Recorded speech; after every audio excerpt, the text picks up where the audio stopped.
Hey everybody, Dishadar here, and this video is basically going to be talking about if someone should be a solitary practitioner or if they should be part of a group. Now personally, I'm a solitary. I don't do groups, I don't do the whole, I'm a little antisocial, but even if they're in, besides the fact that there's already no group around me to speak of that I know of, I just personally don't like groups. And I'll give you my reason later, but for now, let me explain. Now, it doesn't matter. These videos are geared towards Wiccans and pagans who have Wiccan influences. But, so, here's my opinion on, if you want to be in a group or solitary. Like I said, I'm solitary. For it depends on the person if they should be part of a group or they should be alone, because each individual is different. What they may believe is different, of course, and you know just how they work with other people. For some people, they don't work well with others. They're very independent, very strong and independent, and having not even being around people, but just having to work together for something as personal as religion, that could be something that will, you know, put a negative spin on their practice. But someone who's very good with working with other people, very inclusive, very open, very social, being in a group would be excellent, but being alone would be like hell for them. So I would say, for me personally, if I had the choice to be,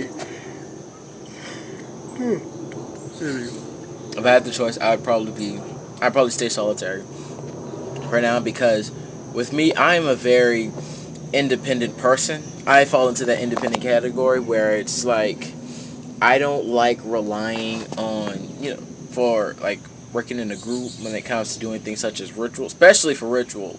Because for me, that is something that's so highly personal.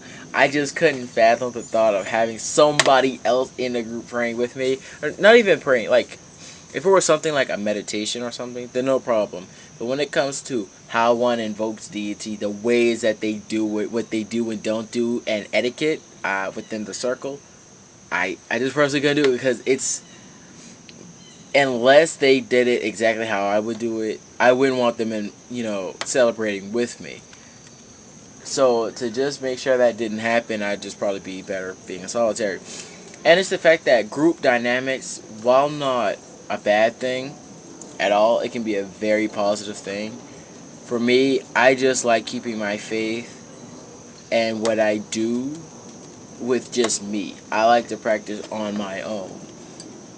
But for someone who may be considering, since, like, say for example, there's someone who happens to have a group around them, and they're trying to figure out, should I be part of a group or should I not?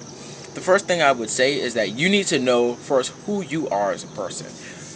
Besides, are you social, or are you very an isolated person, introvert, extrovert?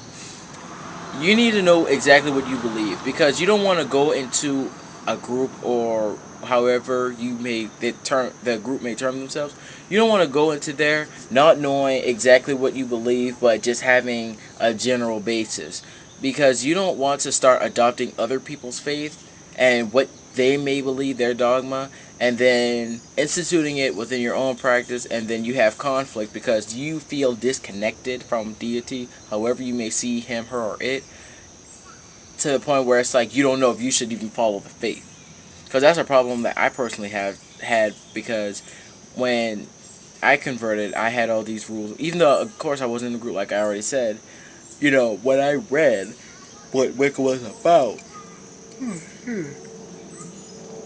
when I read what Wicca was about, and I started adopting all these rules, basically I just grafted everything. I took it from what they said, what the internet said, and people said, and I just put it in my own practice.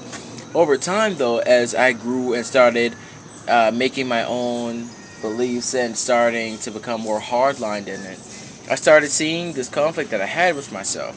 So that's what I'm saying. Make sure you know what you believe.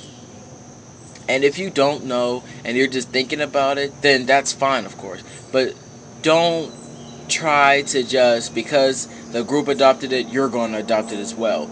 Because it's not fair to yourself to just do what other people do just because they're doing it if you're not 100% sure.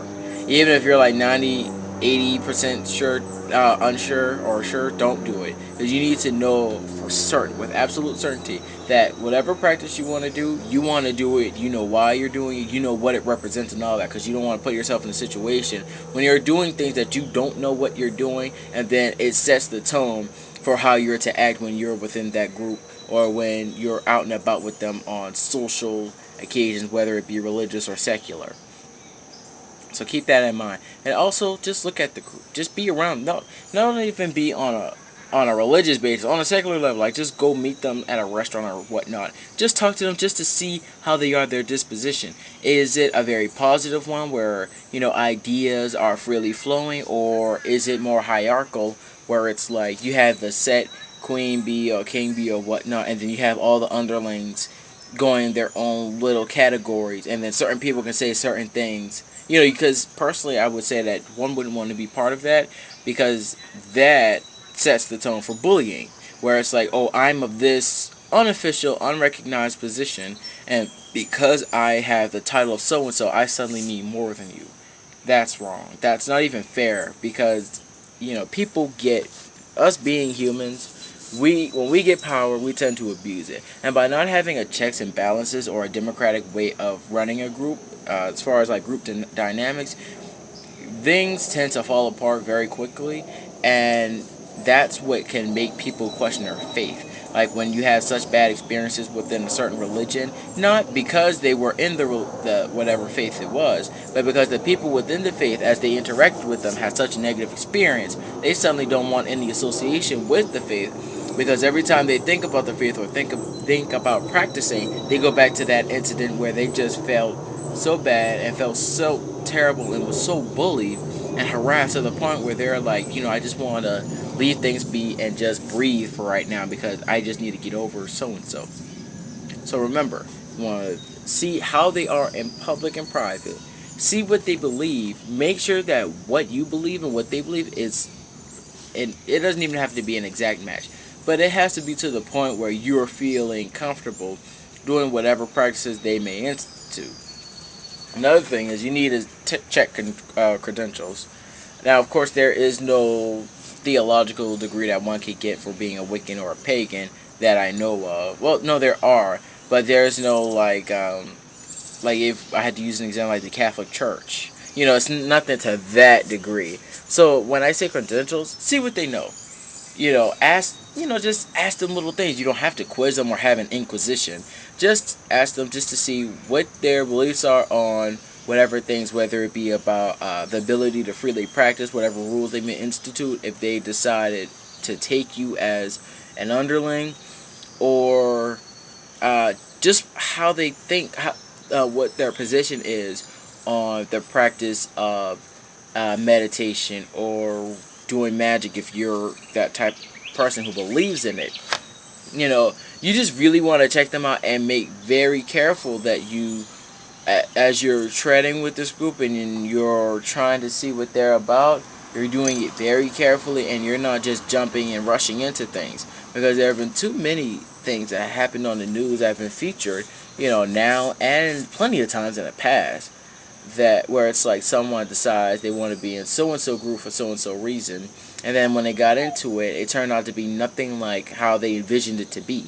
So that's why you want to make sure you're very careful and you make absolutely sure you know what you want to do, so that you're not setting yourself up in a situation that could potentially be dangerous or detrimental to your mental or emotional well-being. Checking the time. So that's for the if you want to be in a group.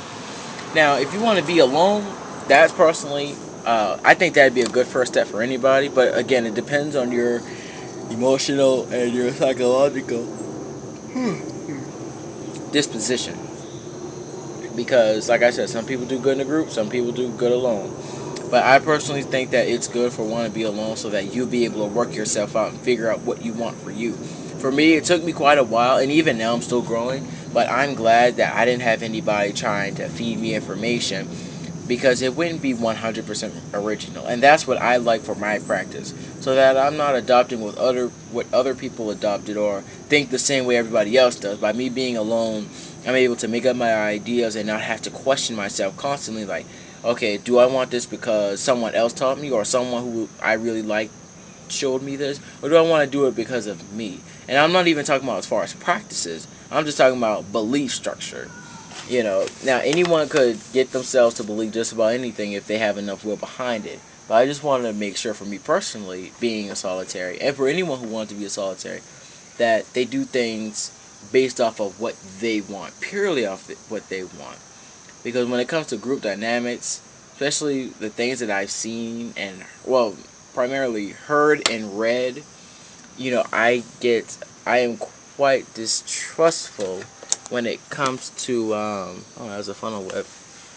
I'm quite distrustful when it comes to groups. And you have it, because it's the way it's set up. As far as like from the Wiccan point, where you have the high priestess, and then you have everyone else. And the stories that I've heard, they haven't been horror stories. It's just that extra little thing that you put in as far as having a reservation against doing something.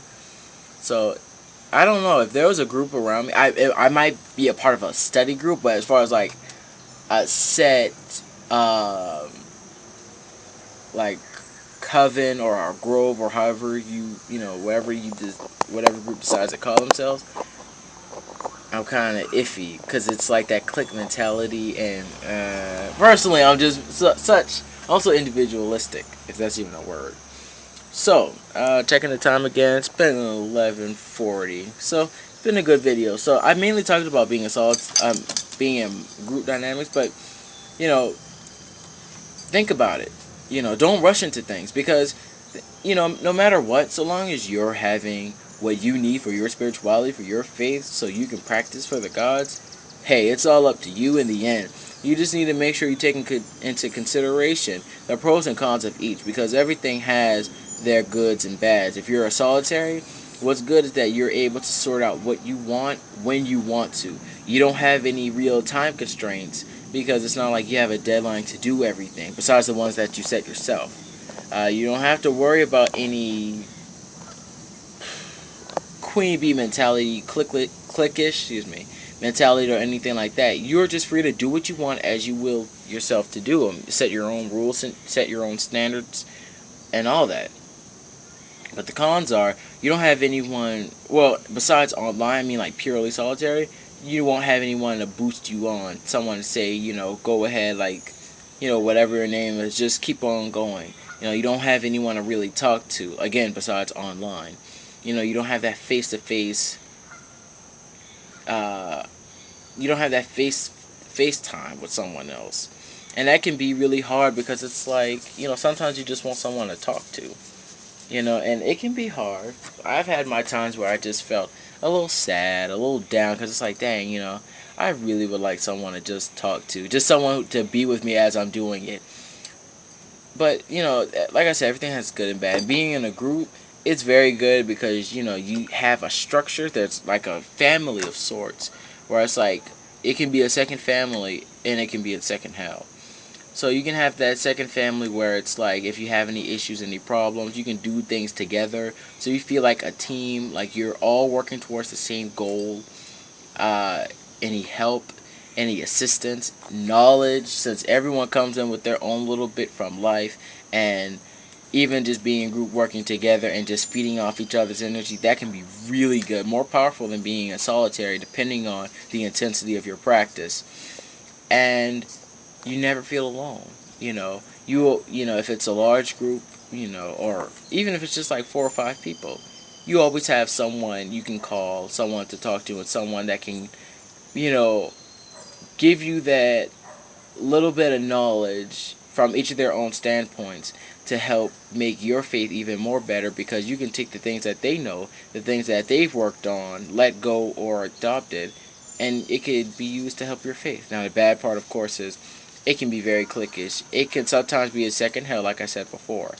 But You gotta balance it. You gotta think to yourself, not think about what everybody else may want. Think about you. You gotta think about you first. Because if you're not happy, then no matter what happens, you're just gonna be like, man, I really don't want to be here. I don't really like, whatever they're doing. So, solitary or group, it's up to you. You have to think about all the things that I've told you about, and there are some things that I've missed. Of course, I'm not going to be able to cover every little innuendo that may be there.